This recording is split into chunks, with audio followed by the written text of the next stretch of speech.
ഇപ്പോൾ അജിത്ത് കൂടെ നമ്മോടൊപ്പം ചേരുന്നുണ്ട്. അജിത്താണ് ഈ അൻവർ ക്യാമ്പിൻ്റെ കാര്യങ്ങൾ വിശദമായിട്ട് പരിശോധിക്കുന്നത്. ഇപ്പോൾ വിവരങ്ങൾ നൽകുക അജിത്താണ്. അജിത്ത്, അൻവർ വിജയിക്കുകയില്ല എന്ന് LDFിൻ്റെയും UDFിൻ്റെയും അനുഭാവികളായിട്ടുള്ള ആളുകൾ പറയുന്നുണ്ട്. അൻവർ ജയിക്കാനൊക്കെയുള്ള സാധ്യത വളരെ കുറവാണെന്ന്. പക്ഷേ ഇവിടെ നമ്മൾ സംസാരിക്കുന്ന സാധാരണക്കാർ, അൻവരോട് വലിയ ആരാധനയും സ്നേഹമൊക്കെ കാണിക്കുന്ന മനുഷ്യരുണ്ട്. അവർ പറയുന്ന അൻവർ ഇവിടെ ജയിച്ചാൽ തന്നെയും അത്ഭുതപ്പെടാനില്ല എന്നൊക്കെയാണ്. നമ്മളിപ്പോൾ വിജയം അങ്ങോട്ട് മാറ്റി നിർത്തുക. പക്ഷേ LDFിനും UDFിനും വലിയ ആഘാതമേൽക്കുന്ന വിധത്തിൽ കുറച്ച് കൂടുതൽ വോട്ടുകൾ പിടിക്കുമെന്നുള്ള ഒരു തോന്നലാണോ അൻവറിനുള്ളത്? യഥാർത്ഥത്തിൽ അൻവറിൻ്റെ ഒരു സ്ട്രാറ്റജി എങ്ങനെയാണ്?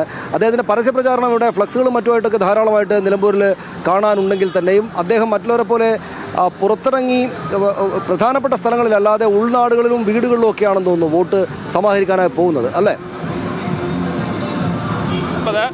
അൻവർ ക്യാമ്പിൽ പ്രധാനമായി ഉന്നയിക്കുന്ന ഒന്നാമത്തെ കാര്യം ഇതിന്റെ കണക്കുകൂട്ടലുകളെ സംബന്ധിച്ചാണ്. 3 പ്രധാന കണക്കുകളാണ് അൻവർ ക്യാമ്പ് മുന്നോട്ട് വെക്കുന്നത്. അതായത് 2016 ആര്യാടൻ ഷൗക്കത്ത് തന്നെ മത്സരിച്ചപ്പോൾ 77,850 വോട്ട് അൻവറിന് ലഭിച്ചു. അന്നത്തെ ഈ ശതമാനം പരിശോധിക്കുമ്പോൾ 7% വർധനവ് തന്റെ വോട്ടിലുണ്ടായിരുന്നു UDF സ്ഥാനാർത്ഥിയെക്കാളും. അതിൽ അൻവർ ക്യാമ്പ് പറയുന്ന പ്രധാനപ്പെട്ട കാര്യം, അതിൽ LDFിൻ്റെതല്ലാതെ തൻ്റെതായ വോട്ടുകൾ ഒരു പാറ്റേൺ അതിലുണ്ടായിരുന്നു. വലിയ ശതമാനം വോട്ടുകൾ അത്തരത്തിലായിരുന്നു തനിക്ക് ലഭിച്ചിരുന്നത്. അത് 2021 ആവർത്തിച്ചു എന്നുള്ളതാണ് അൻവർ ക്യാമ്പ് വിലയിരുത്തുന്നത്. അതുകൊണ്ട് ഈ നിലമ്പൂർ മണ്ഡലത്തിൽ തൻ്റെതായ ഒരു ശതമാനം വോട്ടുകളുണ്ട്. അതാണ് ഈ കഴിഞ്ഞ 2 തവണയും LDF ഇവിടെ വിജയിക്കുന്നതിന് കാരണമായതെന്നാണ് അൻവർ ക്യാമ്പ് വിലയിരുത്തുന്നത്. അതാണ് ഒന്നാമത്തെ കാരണം. രണ്ടാമത്, പിണറായിയോട് വിയോജിപ്പുള്ളവർ അത് UDFിന് വോട്ട് ചെയ്യാതെ അൻവറിന് വോട്ട് ചെയ്യും. അൻവറാണ് കൃത്യമായി ഈ കാര്യങ്ങൾ ഉന്നയിച്ചുകൊണ്ട് പിണറായിനെതിരെ ശക്തമായ നിലപാടെടുത്ത് മുന്നോട്ട് വന്നത്. അതുകൊണ്ട് തന്നെ സർക്കാർ വിരുദ്ധ വോട്ടുകൾ തന്നിലേക്ക് വരും എന്നുള്ളതാണ് രണ്ടാമത്തെ അൻവറിൻ്റെ വിലയിരുത്തൽ. മൂന്നാമത്, ഈ സ്ഥാനാർത്ഥി ആര്യാടൻ ഷൗക്കത്തുമായി ബന്ധപ്പെട്ട സ്ഥാനാർത്ഥിയുമായി നിരവധിയായിട്ടുള്ള പ്രശ്നങ്ങൾ മണ്ഡലത്തിലുണ്ട്. ഇലക്ഷൻ തുടങ്ങുന്ന ഘട്ടത്തിൽ മുസ്ലിം ലീഗും കോൺഗ്രസുമായ അഭിപ്രായ വ്യത്യാസങ്ങൾ അടക്കം ഉണ്ടാകുന്ന ഘട്ടങ്ങളുണ്ടായിരുന്നു. ആ സാഹചര്യങ്ങളെല്ലാം പരിഗണിച്ചുകൊണ്ട് സ്ഥാനാർത്ഥിക്കെതിരായിട്ടുള്ള വോട്ടുകളും തന്നിലേക്ക് വരും എന്നുള്ളതാണ് അൻവർ ക്യാമ്പിന്റെ വിലയിരുത്തൽ. അങ്ങനെയാണെങ്കിൽ വിജയിക്കാൻ കഴിയുന്ന ഒരു രീതിയിലേക്ക് കാര്യങ്ങൾ മാറുമെന്നുള്ളൊരു പ്രതീക്ഷ അവർ മുന്നോട്ട് വെക്കുന്നുണ്ട്. അത്തരത്തിൽ വിവിധ ഇടങ്ങളിലുള്ള വിരുദ്ധ വോട്ടുകളെല്ലാം വരുന്ന തരത്തിലേക്ക് തൻ്റെ പ്രവർത്തനം മാറിയിട്ടുണ്ട് എന്നുള്ളതാണ് അൻവർ ക്യാമ്പ് പ്രധാനമായും വിലയിരുത്തുന്നത്. അതിലൊരു കാര്യം കൂടി അവർ പറയുന്നുണ്ട്.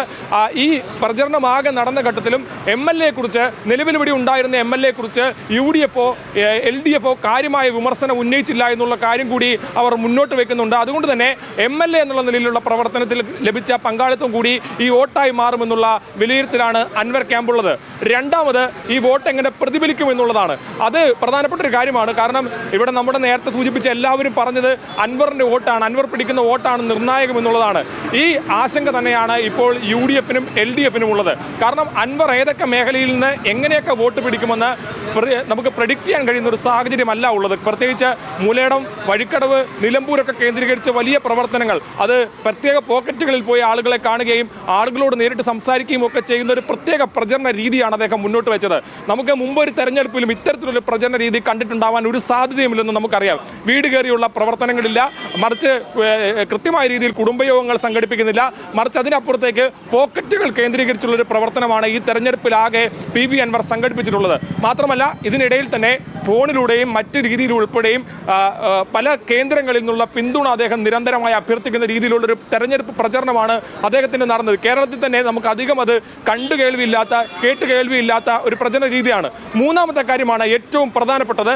അതായത് അൻവർ ക്യാമ്പിന് വോട്ട് ചെയ്യാനിരുന്ന ആളുകൾ പോലും, അൻവറിന് വോട്ട് ചെയ്യാൻ പോലും ഇരുന്ന ആളുകൾക്ക് ഒരു കോൺഫിഡൻസ് ഉണ്ടായിരുന്നില്ല കഴിഞ്ഞ ദിവസം വരെ. കാരണം LDF ആണെങ്കിലും UDF ആണെങ്കിലും അവർ തമ്മിലുള്ളൊരു മത്സരം എന്ന നിലയിലേക്ക് ഒരു പ്രചരണം ആകെ കൂടെ വന്നിരുന്നു. അതിനൊരു മാറ്റം ഉണ്ടാക്കാൻ കഴിഞ്ഞ ദിവസം റോഡ് ഷോയിലൂടെ കഴിഞ്ഞു എന്നുള്ളത് വളരെ പ്രധാനപ്പെട്ട കാര്യമാണ്. യൂസഫ് പട്ടാൻ വന്നതോടുകൂടി വലിയ തരത്തിലുള്ള പങ്കാളിത്തം ഉണ്ടായതോടുകൂടി അൻവറിന് കൃത്യമായി ഇവിടെ നിന്ന് വോട്ട് ലഭിക്കും, അൻവർ വോട്ട് ലഭിച്ചാൽ അത് മുന്നേറാനുള്ള സാഹചര്യം ഉണ്ടാകുമെന്നുള്ളൊരു തോന്നൽ അൻവറിന് വോട്ട് ചെയ്യാൻ കഴിയുന്നവർക്ക് ഉണ്ടാക്കാൻ കഴിഞ്ഞു എന്നുള്ളതാണ് കഴിഞ്ഞ ദിവസത്തെ ജാഥ കൊണ്ട് അൻവറിന് പ്രയോജനമുണ്ടായത്. മാത്രമല്ല, അന്ന് ആ പ്രകടനത്തിന് ശേഷം അൻവർ പ്രതികരിച്ചതും അങ്ങനെയാണ്. മുഴുവൻ ആളുകളെയും ഞങ്ങൾ ഇറക്കിയില്ല, കുറച്ച് ആളുകളെ മാത്രം ഇറക്കിയപ്പോൾ തന്നെ വലിയ തരത്തിലുള്ള ആശങ്ക ഇവരുടെ അടുത്തുണ്ടായി എന്നുള്ള. ശരി അജിത്ത്, ഞാൻ താങ്കളിലേക്ക് തിരിച്ചു വരാം. നമുക്ക് അങ്ങേയറ്റം ശക്തമായിട്ടുള്ള രാഷ്ട്രീയ പോരാട്ടം നടക്കുന്ന നിലമ്പൂരിൽ നിന്നാണ് നമ്മൾ ഈ കാര്യങ്ങൾ വിവരം റിപ്പോർട്ട് ചെയ്തുകൊണ്ടിരിക്കുന്നത്. അജിത്ത് വളരെ സമഗ്രമായിട്ടാണ് ഏറ്റവും പ്രധാനപ്പെട്ട 3 കാര്യങ്ങളുണ്ട് അൻവറുമായി ബന്ധപ്പെട്ട് എന്ന് വെച്ച് അദ്ദേഹം പറഞ്ഞതിൽ അദ്ദേഹം അജിത്ത് പറഞ്ഞു നിർത്തിയ അവസാനത്തെ കാര്യമുണ്ടല്ലോ, ആ 3ാമത്തെ കാര്യം കഴിഞ്ഞ ദിവസം യൂസഫ് പട്ടാൻ വന്ന ഈ പ്രധാനപ്പെട്ട പരിപാടി കൂടെ ഉണ്ടായതോടുകൂടി അദ്ദേഹത്തിന് റാലി കൂടെ ഉണ്ടായതോടുകൂടി ആ റാലിക്കകത്തുള്ള ശക്തി കണ്ടതോടുകൂടിയിട്ട് ആളുകൾക്ക് അദ്ദേഹത്തിന് വോട്ട് ചെയ്യാൻ ഒന്നുകൂടെ തോന്നുന്ന വിധത്തിലേക്ക് കാര്യങ്ങളായി എന്ന ഒരു സംഭവം കൂടെ ഉണ്ട്. നമുക്ക്